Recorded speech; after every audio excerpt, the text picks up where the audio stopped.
Let's also connect with Mr. R.K. Vij, President of Textile Association of India, who is joining us to give us his first takes on the entire UK-India FTA that we've seen. And sir, thanks so much for joining us. Textile, of course, as a sector, stands to be a big beneficiary from this free trade agreement. What are your thoughts on the same? Ma'am, this Indian textile, as on today, the total textile export trade is around $37 billion, and we have to take it to $100 billion by 2030. And our domestic, as on today, is $120 billion. So we have to take to $250 billion. And we have all raw materials.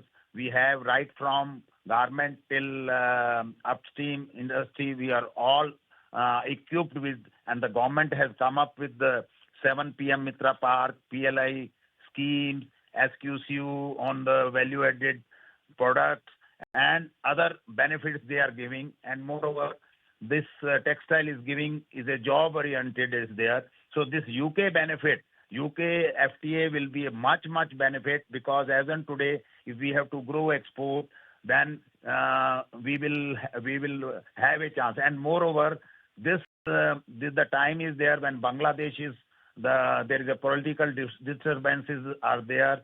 So lot of big brands are coming to India also, and from UK our export will increase as on today. So it will be more beneficial, and with this UK FTA, our garment industry will grow much higher in the time to come. Sharp uptick seen on some of those textile stocks as we speak. But Mr. Vij, we understand that this is a major win for India in terms of textiles, because UK import duties on 99% of the textiles are going to be waived off, which were previously between 8 to 16%. In terms of sectoral impact, how big of a tailwind could this be for the sector? Ma'am, this textile, Indian textile, we are having raw material of viscose is there, cotton is there, and man-made fiber is there. And now India, as on today, over the total consumption of man-made fiber is around 45%, and lot of facilities has been given by the government to increase the man-made fiber. And world over, the man-made fiber growth is around, the consumption is 80%. So that is the things that we will be, now we are having polyester, viscose brands are there, garments are there. So we will be exporting a lot to the UK countries. Right, Mr. Vij, with this we let you go, and really appreciate you taking the time out and speaking with us and helping us understand that what this deal really mean for the textile space. But with this, just a few minutes left for the market to shut shop. We would like to thank all our experts on the show today. Thank you so much. There was indeed a very much news flow heavy session today, and we could not address much of the counters, but really appreciate your time. But along with that, we'll stay on with that momentous deal announcement that has been made between India as well as UK, because that is indeed big, especially for the textile space. And like you have been seeing on the stock reaction as well, stocks like Wellspun Living, Gokuldas Exports, they have been out and up in the trade right now, and we'll try to understand more on that. But before we head towards the market close, it's been rather a decent day for the markets. A mild recovery from those days lowest point is what we have seen. Nifty is still holding on to those levels of 25,000, while Nifty Bank a mild recovery. Right, that's the take on the market right now. Let's also interact with the management of Gokuldas Exports that's joining us on the show. And sir, thanks so much for taking the time out and joining us. We have Mr. S Ganapathi joining us. Sir, what's your take on the India-UK FTA that has been signed? Help us understand how much of your top line is contributed to by exports, and what kind of tailwind could this act for your financials? Thank you for having me. I think it's a big achievement for India. It's a substantial achievement. In fact, if India's exports to UK is about 1.4 billion or 1.5 billion, and I see this FTA can probably usher in another $1 billion of incremental exports to United Kingdom from the apparel space. Bangladesh exports a significantly higher quantum of about 3.5 billion, and China does about 5 billion. With respect to China, we will have a definite tariff advantage going forward into UK. That's a 12% advantage that we will have, and we'll have a level playing field with Bangladesh. So I'm hoping that this will become a big one, and more UK-based retailers may source or increase their sourcing from India.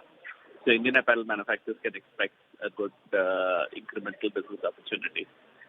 Our current revenue from UK market is about 4%, 3 to 4%, and I think that can substantially rise. We work with several UK customers, and I believe that can substantially go up going forward.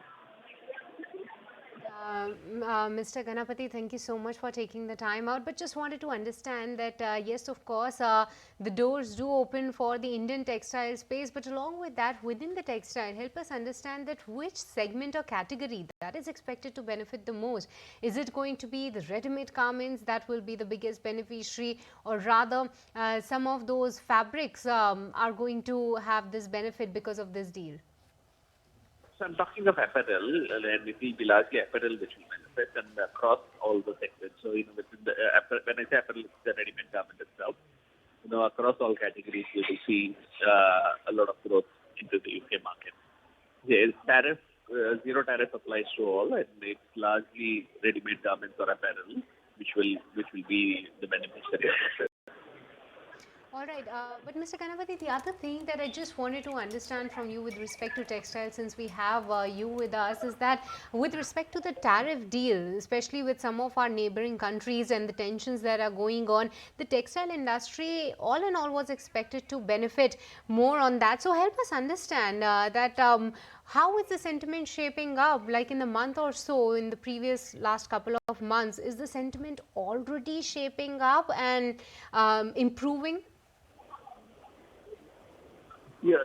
See, in the last several months, we've been waiting for the UK tariff announcement to come.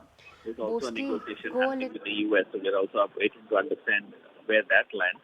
But for now, I think the UK opportunity will, which has come through, will probably benefit us the most. It should probably ease the way starting a few months from now, when the actual zero tariff comes into effect. We'll see a lot of incremental traction, and while we will wait for other negotiations with EU or other regions, and see what can materialize from those discussions as well going forward.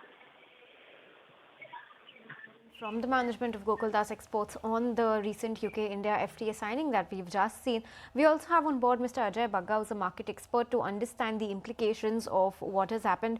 Mr. Bagga, put into perspective for our viewers how big of an event this is for both the economies of the UK as well as our economy back home, and what could be the implications that follow. Yeah, it is a historic agreement and of great value to India, definitely. Our labor-intensive sectors benefit immediately. So from apparels to gems and jewelry to leather to small machinery, all these sectors benefit immediately. Second, Indian professionals who go for short-term assignments to the UK, they would be charged the retirement taxes. And we were leaving about 4,000 crores a year on the table, because they would come back after 3 years, 4 years, not be eligible for social security or pension benefits, but they would be charged that, and that would accrue to the UK government. That has been removed. Nearly 99% of the tariffs have been removed now. So it's a big boost for Indian industry. For UK industry, they get access to Indian government procurement worth about 38 billion pounds a year. That market opens up for them. Higher-end market opens, auto market opens up. So right. A lot of benefits. Mr. Bagga, pardon me for the interruption. We